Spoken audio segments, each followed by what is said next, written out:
وآله وأصحابه وبارك وسلم صلاة يا رسول الله عليكم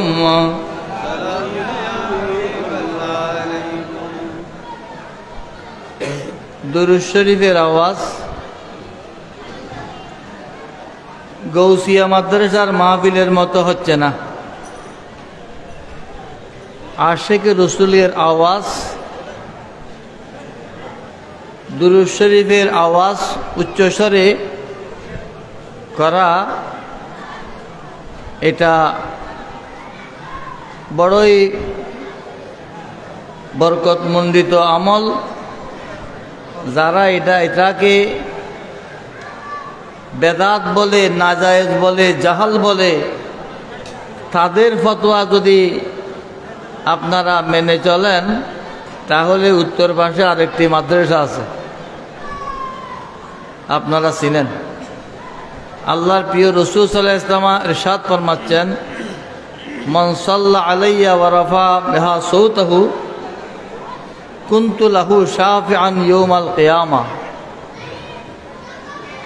যে উম্মত উচ্চস্বরে আমার উপর দুরূদ শরীফ পড়বে, কিয়ামতের ময়দানে আমি তার জন্য সুপারিশ করব। আলহামদুলিল্লাহ। যদি নবীর সুপারিশ কাম্য হয়, নবীর সুপারিশ চান, উচ্চস্বরে দুরূদ শরীফ পড়াই সুন্নিয়তের আওয়াজ হবে। দুরূদ শরীফ মোহাব্বত সহকারে পড়লে আমার রাসূল ইরশাদ ফরমাচ্ছেন, আসমাউ সালাওয়াত আহলে মুহাব্বতি ওয়া আরিফুহুম ওয়া তুরাজু আলাইয়া সালাওয়াতু গায়রিহিম আরাদা। আমার উপর যারা প্রেম ভক্তি নিয়ে, মোহাব্বত নিয়ে দুরূদ শরীফ পড়বে, তাদের দুরূদ শরীফ আমি সরাসরি শুনি। আলহামদুলিল্লাহ। অন্যদের দুরূদ শরীফ ফেরেশতারা আমার কাছে পৌঁছায়। তাহলে দুরূদ শরীফ দুই ধরনের। এক ধরনের দুরূদ শরীফ এই হাদিয়া ফেরেশতা মারফত পৌঁছে, আর এক ধরনের দুরূদ শরীফ যেটা আমার রাসূল সরাসরি শুনেন। রাসূল যেটা সরাসরি শুনেন সেটা হলো মুহাব্বতের দুরূদ শরীফ। অতএব ওই উত্তরের মাদ্রাসা না হয়ে গৌসিয়া মাদ্রাসার মাঠের মতো দুরূদ শরীফ পড়াই কাম্য। আমার কথা বুঝে আসছে? সালাতুন ইয়া রাসূলুল্লাহ আলাইকুম, সালামুন ইয়া হাবিবাল্লাহ আলাইকুম, সালাতুন ইয়া রাসূলুল্লাহ আলাইকুম,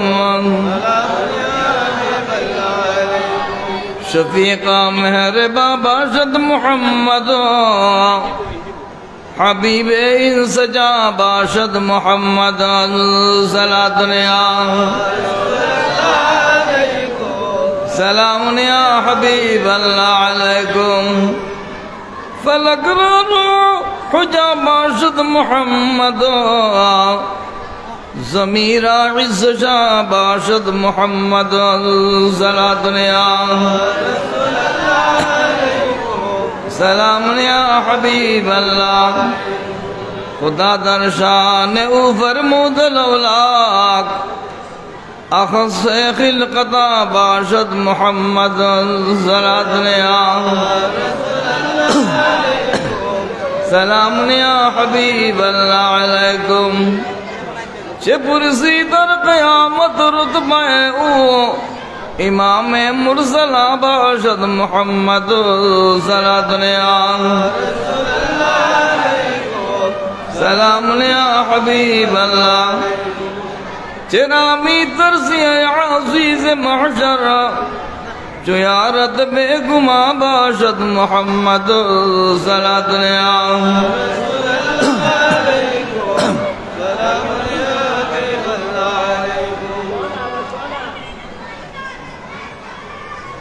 اما بعد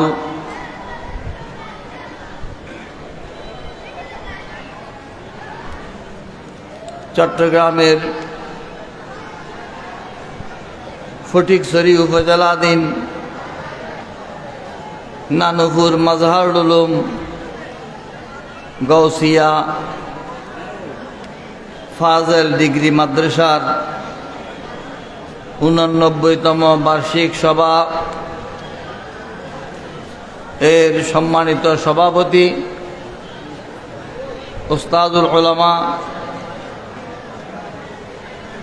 নানুপুর মহিলা আলিম মাদ্রাসার মান্যবর প্রতিষ্ঠাতা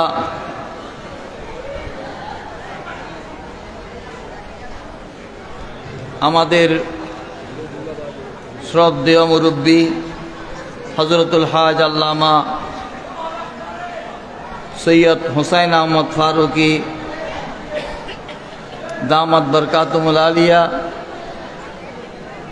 মঞ্চে তশরিফ ফরমা এ মাদ্রাসার অবসরপ্রাপ্ত উপাধ্যক্ষ হযরতুল হাজ আল্লামা মুফতি আব্দুল শুকুর আনসারী সাহেব কাবলা সহ অপরাপর হযরত উলামায়ে আহলে সুন্নাত বিরাদরানে দ্বীন মিল্লাত রাহিমানি ওয়া রাহিমাকুমুল্লাহ তাআলা।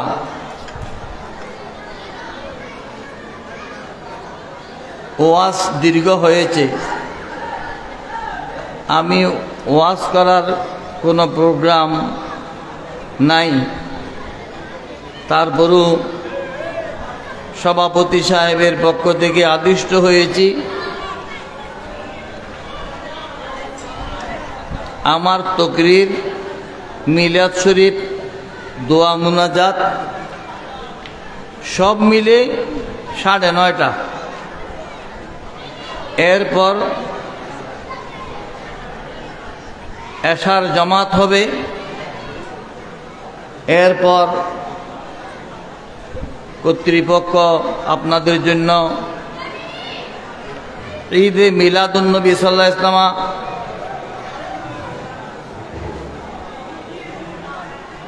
ইসাল সওয়াব ইত্যাদির উদ্দেশ্যে যে তবরুকাতের ব্যবস্থা করেছেন সেই তবরুক পরিবেশন করা হবে।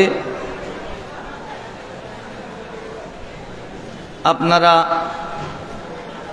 ধৈর্যচ্যুত না হওয়ার জন্য আমি শেষ সময়টি জানিয়ে দিলাম।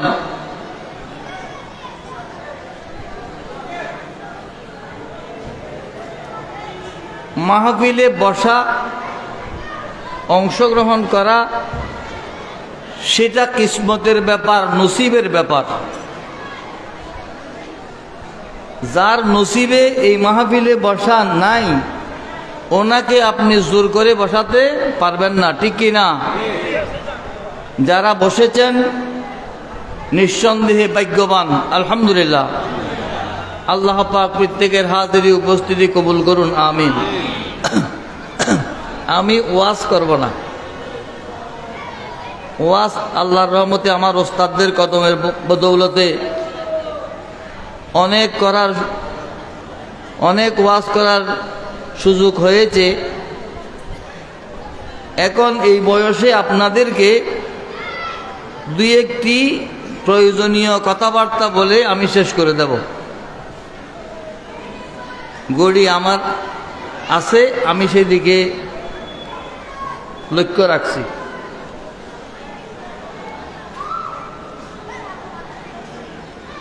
আজকাল মানুষের প্রায় ব্যাধি একটার কথা শোনা যায়, অশ্বরোগ। অশ্বরোগে আক্রান্ত অনেক লোক আছে, ঠিক কি না? অনেকে লজ্জায় কাউকে বলছে না, কিন্তু কষ্ট পাচ্ছে। এমন মানুষ অনেক আছে, নারী পুরুষ সর্বস্তরের মধ্যে এই ব্যাধি বর্তমান সময়ে বেশি, ঠিক কি না? আপনারা যাদের কাছে টাচ মোবাইল আছে আমার কথাগুলো রেকর্ড করে নেন, আপনারা নিজে শিখেন, অন্যদেরকে শিখাবার অনুরোধ করছি।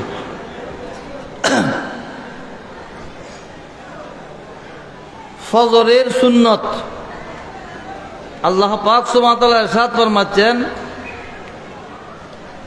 অনুনাজ্জিলু মিনাল কোরআনে মা হুয়া শিফাউন ওয়া রাহমাতুল লিল মুমিনিন। কোরআনে পাকের মধ্যে ঔষধ রয়েছে, শেফা রয়েছে। সেই শেফার একটা অংশ ফজরের 2 রাকাত সুন্নতের মধ্যে প্রথম রাকাতে সূরা আলাম নাশরাহ লেখা পড়বে। যদি জানা না থাকে শিখে নেবেন, এই 2-3 লাইন আলাম তারার সমান হবে, এটা চাইলে মুখস্থ করে ফেলতে পারবেন।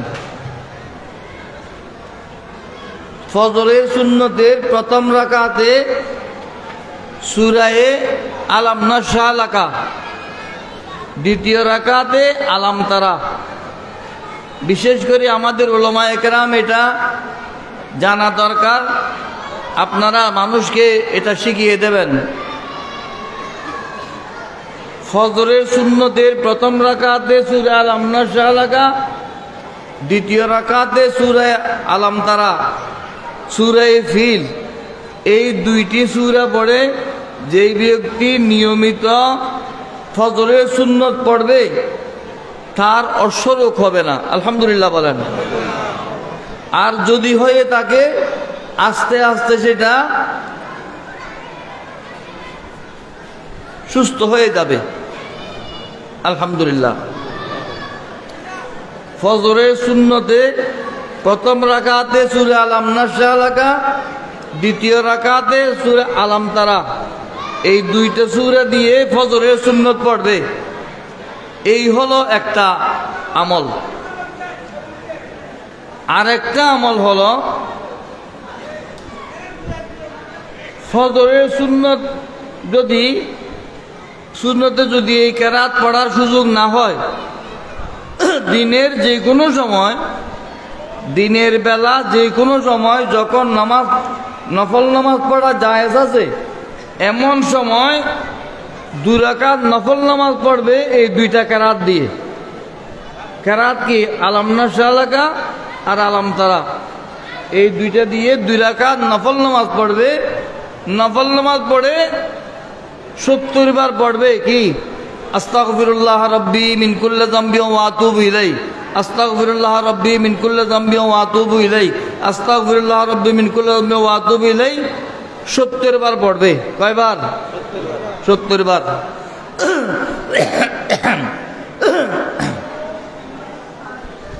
আর যখন আপনি টয়লেটে যাবেন, বাথরুমে যাবেন, পায়খানা করতে বসবেন, তখন শুধু পড়তে থাকবেন এই কলমাগুলো, এই বাক্যগুলো। এটা কি অর্থ কি সেটা জিজ্ঞাসা করা নিষেধ। কি পড়বে? আম্মার বম্মন জম্মু সারা চুড় বওয়াসির পিন হামারা। আমার মুখে মুখে একবার দুয়ে পড়েন। আম্মার বম্মন, আম্মার বম্মন জম্মু সারা চুড় বওয়াসির পিন হামারা। আম্মার বম্মন জম্মু সারা চুড় বওয়াসির পিন হামারা। এটা পড়তে থাকবে যতক্ষণ বাথরুমে বসবে, পায়খানাতে বসবে, যতক্ষণ পায়খানা করবে ততক্ষণ এটা শুধু বারবার পড়বে। কার জন্য? যে ফজরের সুন্নতে ওই কেরাত পড়েনি, তার জন্য নফল নামাজ পড়ে 70 বার আস্তাগফিরুল্লাহ পড়বে, আর পায়খানাতে বসলে এইটা পড়বে। এখানে লাইভ চলছে, হয়তো ওখানে সব জায়গায় পৌঁছে যাচ্ছে। আর যাদের স্মরণ না থাকে এখান থেকে সংগ্রহ করে নেবেন। আম্মার বম্মান জম্মু সারা চুড় বওয়াসির পিন হামারা, এটা পড়তে থাকবে। আল্লাহর ফজল করমে অশ্বরোগী সুস্থ হয়ে যাবে। আলহামদুলিল্লাহ। এই এক কথা গেল। আরেক কথা হলো,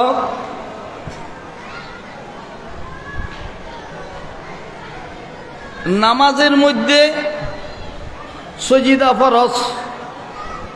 13 ফরজের মধ্যে একটা ফরজ আছে কি? সজিদা করা। সজিদার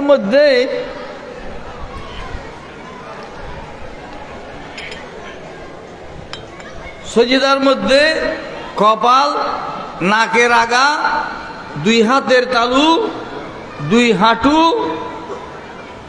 পায়ের আঙ্গুলের ফ্যাট, ফিট না, পায়ের আঙ্গুলের ফ্যাট, এই অঙ্গগুলো জমি স্পর্শ করা ওয়াজিব। কপাল লাগে, নাক লাগে, হাত লাগে, হাঁটু লাগে, গোলমাল হয় পায়ে গিয়া। পায়ের আঙ্গুল এমনে করে থাকে, এমনে করে থাকলে এক পায়ের একটা আঙ্গুল যদি জমির ফিট স্পর্শ না করে ফরজ তরক হবে। একটা আঙ্গুলের ফ্যাট জমি স্পর্শ করা ফরজ। ফরজ আদায় না করলে নামাজ হবে না। 3টি আঙ্গুলের ফ্যাট জমি স্পর্শ করা ওয়াজিব। ওয়াজিব ছেড়ে দিলে নামাজ আবার পড়তে হয়, ওয়াজিব বলে আদা। 5টি আঙ্গুলের ফ্যাট জমি স্পর্শ করা সুন্নত। 1টি আঙ্গুলের ফ্যাট জমি স্পর্শ করা ফরজ। 3টি ওয়াজিব, 5টি সুন্নত। অনেক ইমাম, মুক্তদি, হাজি সাহেব, গাজী সাহেব অনেকে নামাজ পড়তেছেন, ইমাম সাহেব বেতন নিয়ে যাচ্ছেন, আপনার নামাজ আপনার কাঁধে রয়ে গেল এই আঙ্গুলের পা না লাগানোর কারণে। কথা বুঝে আসছে? স্মরণ রাখবেন। এই 2 কথা গেল। একটা হলো অশ্বরোগের জন্য, আর একটা হলো নামাজের সজিদার মধ্যে আঙ্গুলের ফ্যাট জমি স্পর্শ করা। আর একটা কথা,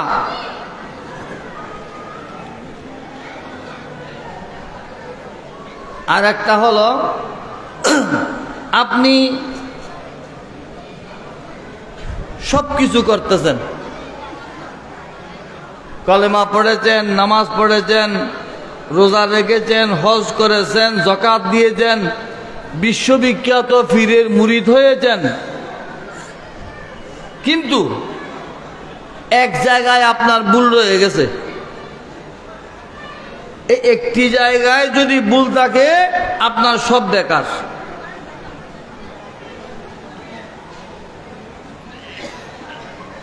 এই ব্যাধি বর্তমান আমাদের সমাজে, বিশেষ করে এক শ্রেণীর সুন্নিদের মাঝে এই ব্যাধি ছড়িয়ে পড়ছে। এটা বলে দেওয়া আমাদের উপর এখন ফরজ হয়েছে। সেই ফরজ আদায় করার জন্য আমি বলতে বাধ্য হলাম। পবিত্র কোরআনে আল্লাহ পাক জাল্লা শানু ইরশাদ ফরমাচ্ছেন, সানি ইসনাইনি ইজহুমা ফিল গার ইজ ইয়াকুলু লিসাহিবিহি লা তাহজান ইন্নাল্লাহা মা'ানা।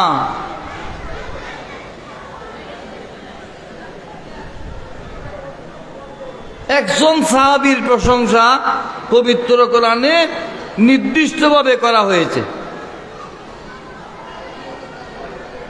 সানি ইসনাইন, 2 জনের দ্বিতীয় জন। রেকর্ড হচ্ছে, আমি অনুবাদ করে দিচ্ছি। সানি ইসনাইন, 2 জনের দ্বিতীয় জন। ইজহুমা ফিল গার, সানি ইসনাইনে ইজহুমা ফিল গার, যখন তারা 2 জন গারে সুরে অবস্থান করছিলেন।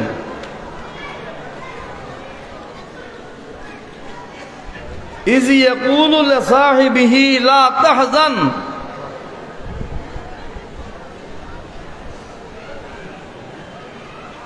যখন তিনি বলছেন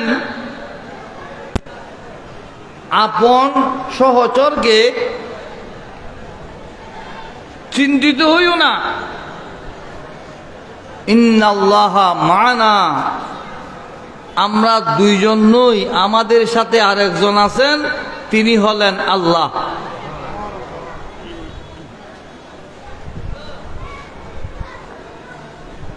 দুই জনের দ্বিতীয় জন হলেন সিদ্দিক আকবর রাদিয়াল্লাহু তাআলা। প্রথম জন হলেন আমার রসুল, সুবহানাল্লাহ। হিজরতের সময় সুর পাহাড়ের গুহায় আমার রসুল এবং সৈয়দনা হযরতে আবু বকর সিদ্দিক রাদিয়াল্লাহু আনহু এই দুজন যখন অবস্থান করছিলেন, তখন তারা দুজনের দ্বিতীয় জন হলেন আবু বকর সিদ্দিক। আবু বকর সিদ্দিক রাদিয়াল্লাহু আনহুকে আমার রসুল বলছেন, আবু বকর চিন্তিত হইও না, আমরা দুইজন নই, আমাদের সাথে তৃতীয় আরেকজন আছেন, তিনি হলেন আল্লাহ। সুবহানাল্লাহ।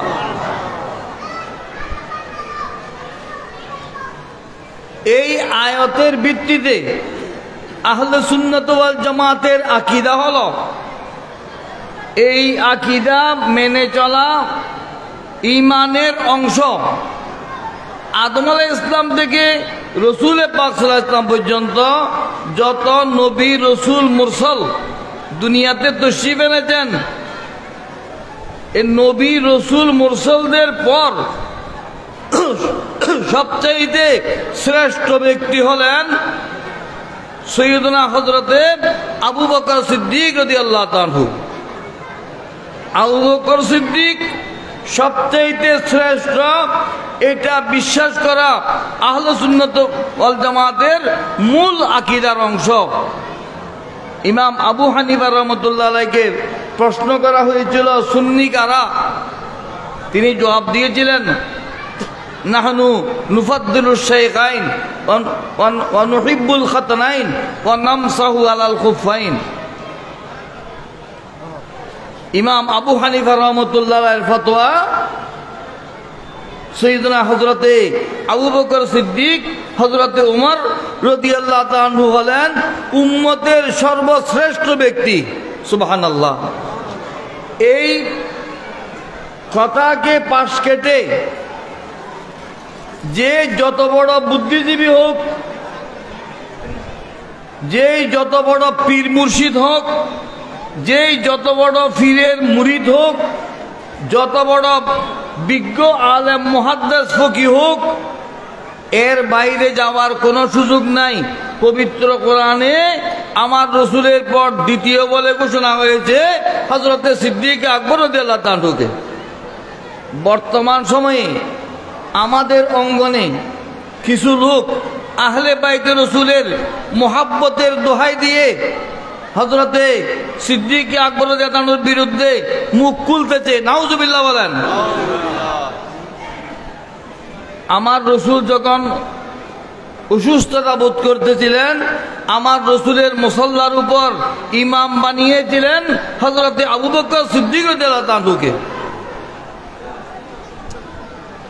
অতএব এটাকে পাশ কেটে কেউ অতিবুদ্ধি করে কারো প্রতি অতিভক্তি দেখিয়ে যদি এর মধ্যে ব্যতিক্রম করে, তাহলে তার নামাজ, রোজা, হজ, যাকাত, এমনকি কলমা পর্যন্ত বেকার। নাউজুবিল্লাহ।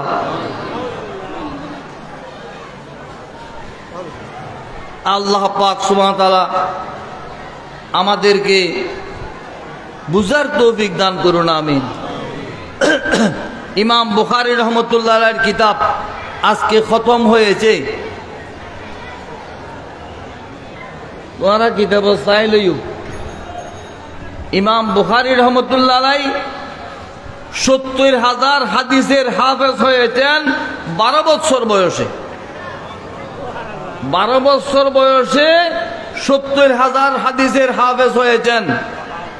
১৬ বছর বয়সে তিনি তার আম্মাজান এবং তার বড় ভাই আহমদ ইবনে ইসমাইল আলাইহিমার রহমাকে নিয়ে হজে গিয়েছিলেন। হজ থেকে আম্মাজান এবং বড় ভাইকে বিদায় দিয়ে তিনি মক্কা শরীফ রয়ে গিয়েছিলেন। সেখান থেকে হাদিস পড়া, হাদিস সংগ্রহ করার কাজ শুরু করেছিলেন এবং ওই সফরের মধ্যে তিনি মদিনায়ে পাকে বসে 16 বছর থেকে 18 বছর 2 বছর সময়ে কাযায়া সাহাবা নামক কিতাব, আমার রসুলের সাহাবা একরাম কিভাবে বিচার করতেন, কিভাবে সালিশ করতেন, এটার উপর কিতাব লিখেছেন। সুবহানাল্লাহ।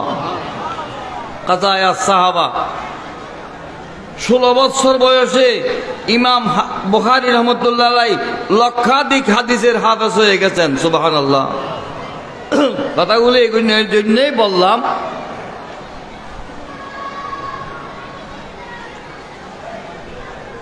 যারা বড় তাদের কথার মধ্যেও একটা মাপ থাকা উচিত। বিচারের একটা আমি দৃষ্টান্ত পেশ করছি, সাহাবায়ে কেরাম কিভাবে বিচার করতেন। মাওলা আলী শের খোদা রাদিয়াল্লাহু তাআলা কুফার জামা মসজিদে ফজরের নামাজ আদায় করলেন। নামাজ পড়ে দুইজন লোক পাঠালেন, বললেন এইদিকে গিয়ে এই গলিতে এইদিকে রাস্তাতে গিয়ে দেখবে একজন মহিলা এবং আরেকজন পুরুষ, তারা দুইজন ঝগড়া করতেছে, ঝগড়া বিবাদ করতেছে, খুঁজিয়ে করার দেরি। ওরা দুইজনকে ডেকে আনা হলো। মাওলা আলী বললেন, তোমরা দুজন সারা রাত ঝগড়া বিবাদ করেছ? ঠিক। বলে ঠিক। ঘুমাইতে পারো নাই? বলে ঠিক, পারি নাই। এ মহিলা, তুমি এই ছেলেটাকে চিনো? বলে চিনি না। সাহাবায়ে কেরামের বিচার কিরকম? আমার দেশের মোল্লারা তো কত কথা বলে, বুঝার চেষ্টা করুন কি বলছি।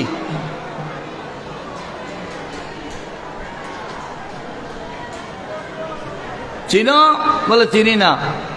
তোমাদের মধ্যে সম্পর্ক কি? বলে গতকাল এই মহিলার সাথে আমার বিয়ে হয়েছে, আক্ত হয়েছে। এই মহিলা আমার এখন বৈধ স্ত্রী, আমি তার বৈধ স্বামী। এর আগে পরিচয় ছিল না। মহিলাকে জিজ্ঞেস করলেন, এ মহিলা, তুমি এই ছেলেটাকে চিনো? বললে না। ছেলেটা বলল, তুমি এই মহিলাকে চিনো? বলে না। এই আমাদের সম্পর্ক, গতকাল আগ্রহ হয়েছে, বিয়ে হয়েছে, এর উপর আমাদের পরিচয়। মহিলা, তুমি আমার কাছে আমার প্রশ্নের সঠিক উত্তর দেবে। তোমার সাথে তোমার পড়োশী, তোমার চাচাতো ভাইয়ের প্রেমের বন্ধন ছিল, মোহব্বত ছিল, ঠিক? বলে ঠিক। একদিন সুযোগ মতো সন্ধ্যার পর তোমরা দুজনের মধ্যে দৈহিক মিলন হয়েছে, ঠিক? বলে ঠিক।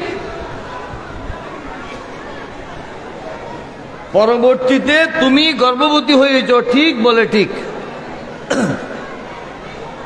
বেলায়েতের রাডার কাকে বলে? আউলিয়া ইকরামের বেলায়েতি শক্তি কাকে বলে? ও আউলিয়া ইকরামের এলম কাকে বলে? নবীর এলমের মান কত বড় সেটা বোঝার জন্য বলতেছি। আমার রসুলের সাহাবায়ে কেরামের বেলায়েতের এলম। তুমি গর্ভবতী হয়েছিলে, ঠিক? বলো ঠিক। পরবর্তীতে তোমাদের এই বন্ধন, প্রেমের বন্ধন, তুমি গর্ভবতী হওয়া, সবকিছু তোমার মা জানতো, ঠিক? বলে ঠিক।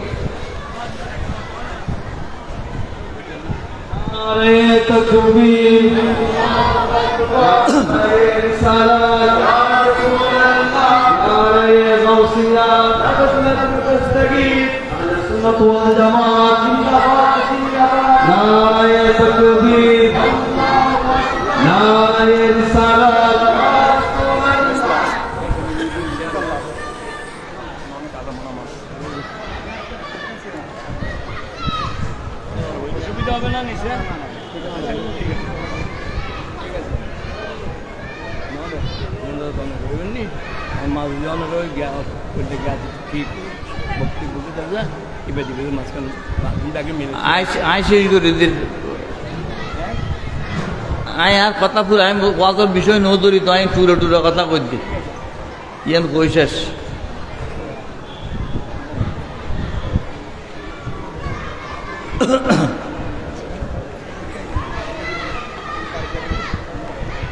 তোমার গর্ভবতী হওয়া, চাচাতো ভাইয়ের সাথে প্রেমের বন্ধন থাকা, তোমরা দুজনের মধ্যে সম্পর্ক থাকা, সব বিষয়ে তোমার মা অবগত ছিল, তোমার মা জানতো, ঠিক বলে ঠিক।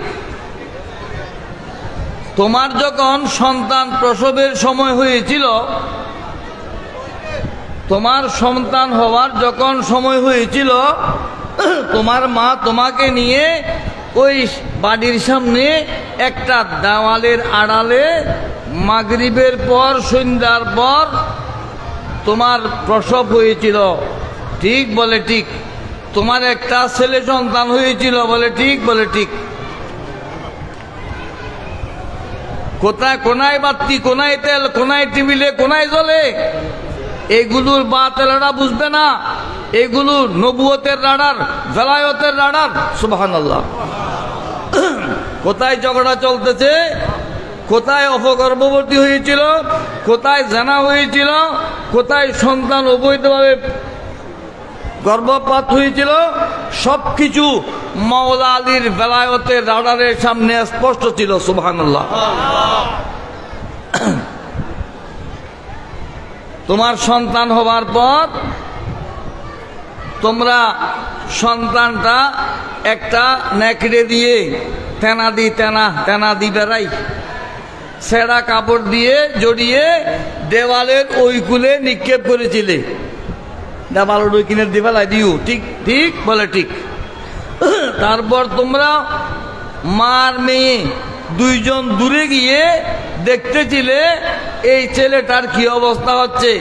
বাচ্চা কাঁদতেছিল, তোমরা দুইজন দূরে গিয়ে অবস্থা দেখতেছিলে, ঠিক বলে ঠিক। হঠাৎ করে একটা কুকুর আসলো। কুকুর যখন তোমার সন্তানের কাছাকাছি এসে পৌঁছিল, তোমার মা কুকুরের দিকে একটা পাথর নিক্ষেপ করেছিল, ঠিক বলে ঠিক।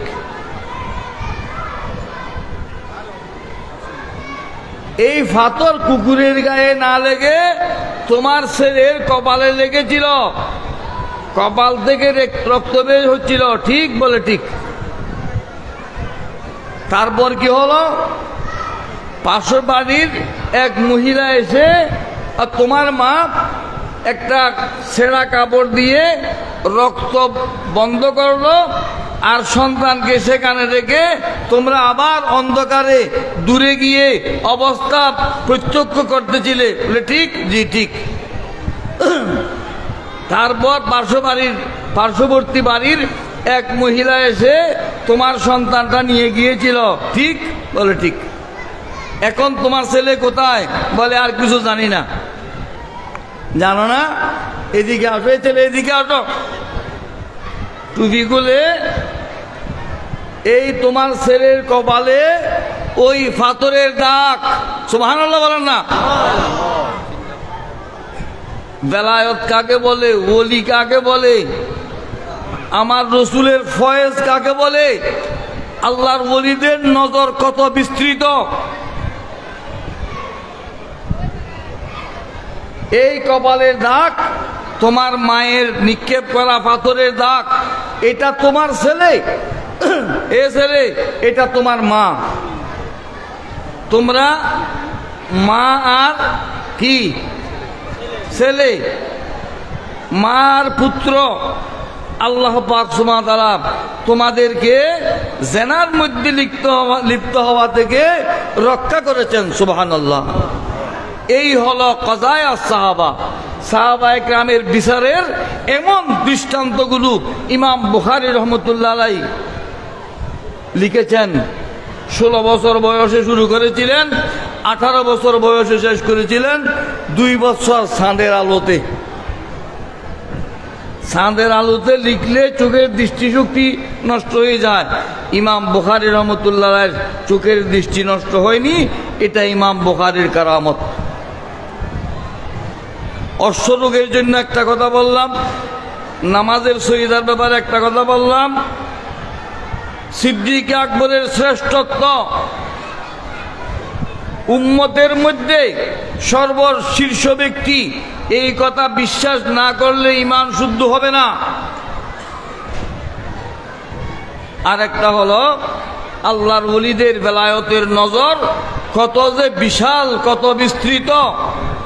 এটা অনুধাবন করে আমরা যেন আমাদের আকীদাকে বিশুদ্ধ করে নিতে পারি, আউলিয়া কিরামের প্রতি ভক্তি শ্রদ্ধা বহাল রাখতে পারি। আল্লাহ পাক আমাদেরকে, আমাদের অঙ্গনকে, আমাদের ভবিষ্যৎ প্রজন্মকে আল্লাহ সেই তৌফিক দান করুন, আমিন। ও আখিরু দাওয়ানা আনিল হামদুলিল্লাহি রাব্বিল আলামিন। রাব্বে সাল্লি ওয়া সাল্লিম ওয়া বারিক আলাইহি। আসসালামু আলাইকুম ওয়া রাহমাতুল্লাহি ওয়া বারাকাতুহু।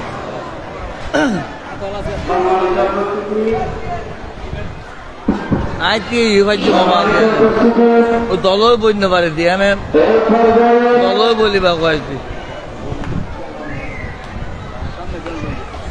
আমাদের মাঝে উপস্থিত হয়েছেন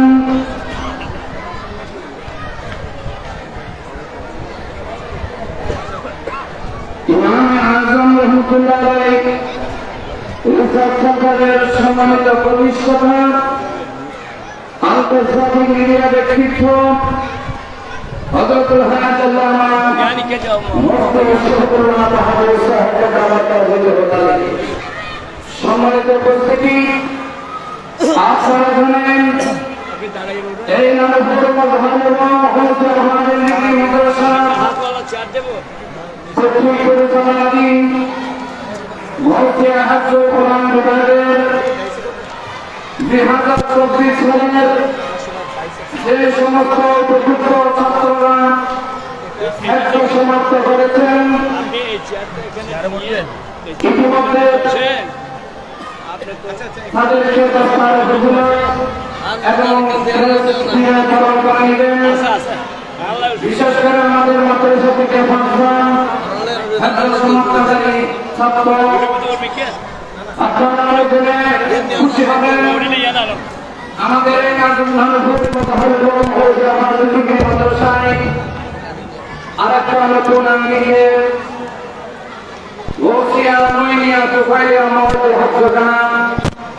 আমরা চালু করেছি। ইতিমধ্যে যে 5 জন ছাত্র দস্তার ফজিলত এবং ক্রেস নিবেন, তাদের মধ্যে একজন হল আফতাবউদ্দিন শাকিল, মোহাম্মদ মহিউদ্দিন, মাতা পারভিন আক্তার, মুফতি নজরুল হাসান রহমাতুল্লাহ আলাইহি, জাহাঙ্গীরপুর উপজেলা পরিষদ। দ্বিতীয় নম্বর হল মোহাম্মদ মাসুদ, পিতা মোহাম্মদ হাসান, মাতা শারমিন আক্তার, লস্কর নাজির বাড়ি, স্কুল বালনচড়া উপজেলার এলাকা। 3 নম্বর হল মোহাম্মদ বোরহান, পিতা হল মোহাম্মদ আলাউদ্দিন, মাতা নাসিমা আক্তার,